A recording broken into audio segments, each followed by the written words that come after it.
powder.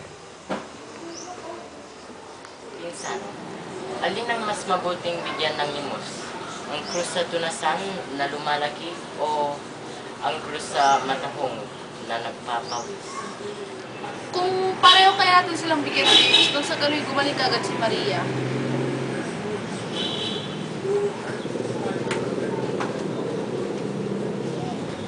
Tiago! Nandito na sila! Gagaling si Maria!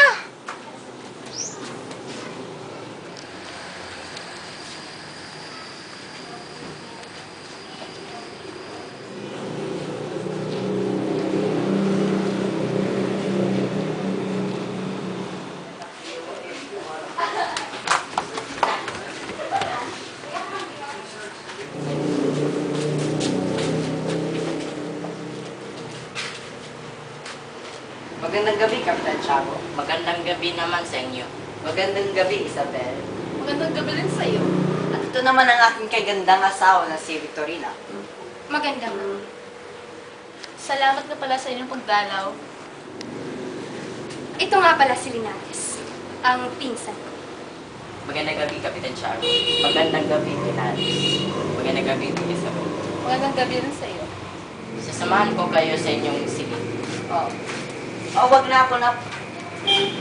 Kaya ko na. Tiago. Puntahan ko muna si Maria. Sumunod muna kayo sa akin. Sige.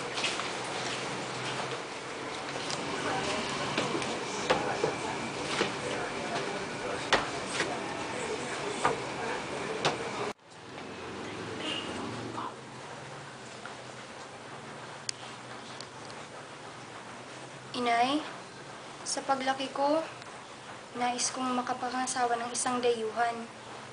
Isa yun sa mga hiling at kagustuhan ko. Naku anak, huwag mo muna yung pag-isipan pagkat ikay hindi pa isang tunay na dalaga.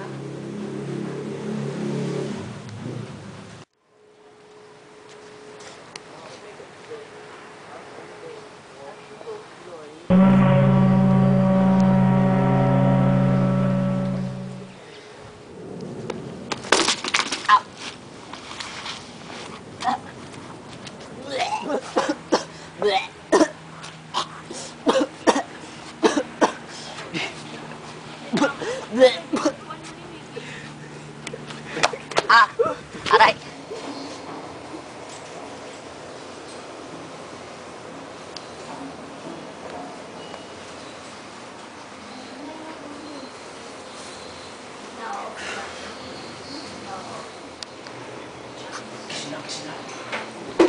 Bakit? Kasi yung tinuguri ang negosyo. So ngayon, punta natin. Tara.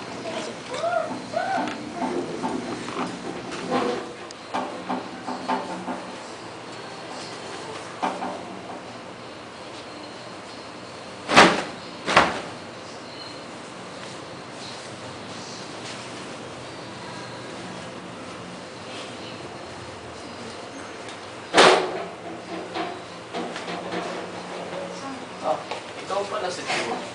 Sa palagay ko, dapat ka maging isang doktor. Pero hindi ako nakapag-aral upang maging tunay na doktor. Kung mumiki ka na lamang, upang di ka na mangutang sa akin. Di ba gipit na gipit ka na? Pero nasa iyo pa rin ang desisyon. Pag-iisipan ko pa.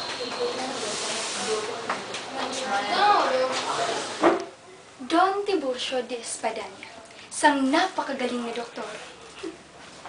Doktor, tulungan niyo naman po ako. Namamakaawa po ako. Kailangan ko po ng doktor. Namamatay na po kasama ko. Huwag kang mag-alala. Tutulungan kita. Talaga po, salamat.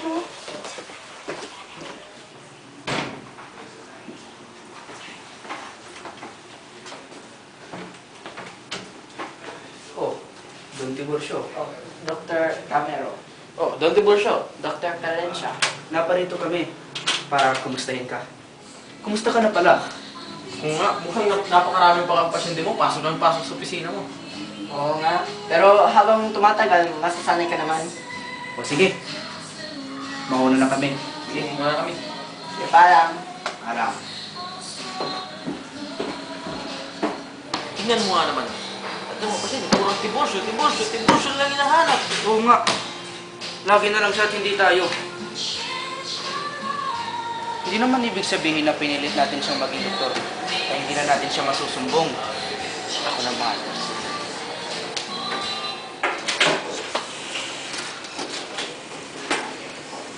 Patawarin mo ako. Niwala ako sa'yo.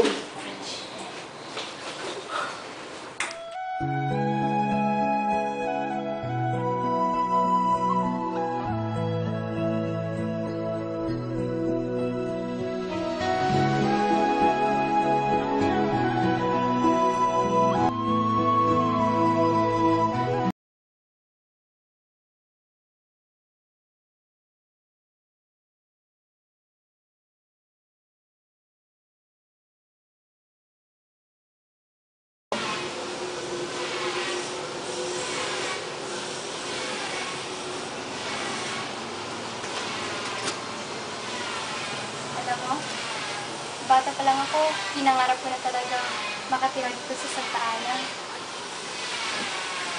At ngayon, natupad ng pangarap ko. At dahil sa'yo. Masaya ako para sa'yo.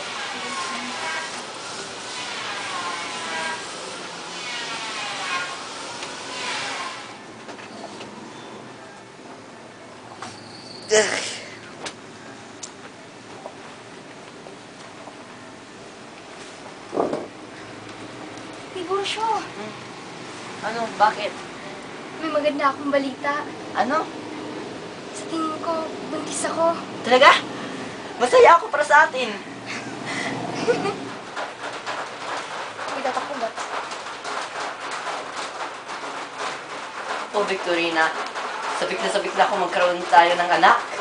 Huwag kang mag-alala, aking mahal. Bibiyayaan din tayo ng Panginoong Diyos na isang napakakisig na anak na lalaki. Magandang araw, Magandang araw, Doktor. Senyora Espadanya. Nakuha ko na ang resulta ng inyong pagkakali. At hindi maging maganda ang pinalabas. Paumanhin pero wala kayong anak.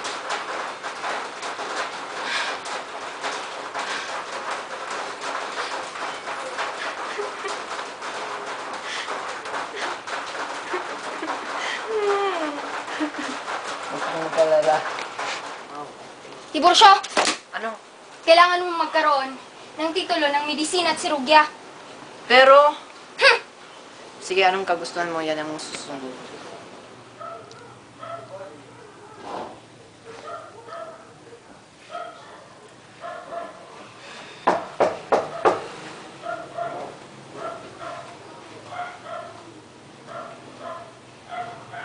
Mabuti naman nakarating ka na.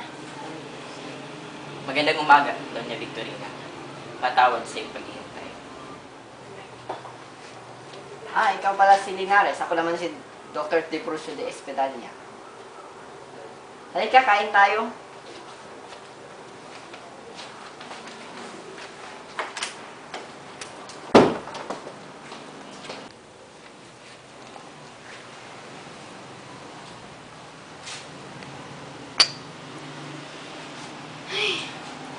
Tagal naman ang pagkain. Mahal, maghintay ka lang, ma'am. Magandang araw, Padre Salvi. Magandang araw naman sa inyong lahat. Ito pala si Linares, pinsan ni Victorina. Kinalulugod kong makilala. Opo ka. Naalala ko na kararating pa lamang ng Kapitan General sa tahanan. Oo. O Tiburcio, ako'y nangihinayang at hindi kaagad nagkasakit si Maria. Di sana'y nakadaupang palad ko natin ang general. Harisan, nasaan nga pala si Padre Lang? Huwag kang mag-alala. Siya ay bisita dito maya-maya.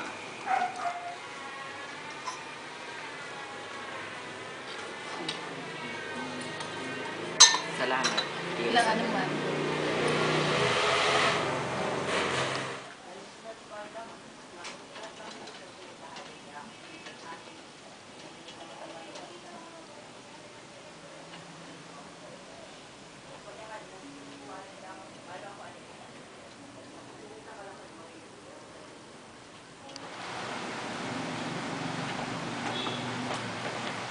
Doktor, Dito pala kayo.